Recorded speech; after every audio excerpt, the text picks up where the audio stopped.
So, gano'ng katagal na po kayong nagmimisa po sa Quiapo po? Sa regular mass, siguro mga 10 years na. Kasi when I was assigned here as director ng Nazarene Catholic School, yung eskwelahan ng Basilica, kasama yun doon, nung appointment namin, ay maging tumulong kami sa Quiapo Church. Kaya regular nakapag-misa ko.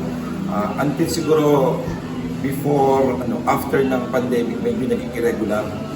At siguro nagkaroon ng sudden changes. Pero I try to go there at least once a month or once a week to say my mass regularly. And then, ano po yung nagmo-motivate po sa inyo to keep on participating po sa feast po ng Nazarene?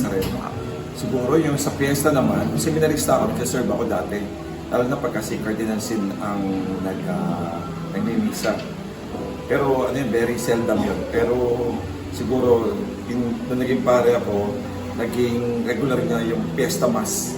Hindi man ako nag-preside ng mass, pero I try to go there, siguro makikipag-celebrate lang. Kasi makikita mo talaga yung, hindi lang yung devotion, yung faith ng tao, yun na magkikerry sa'yo na makita mo talaga yung, yung pagmamahal ng Pilipino.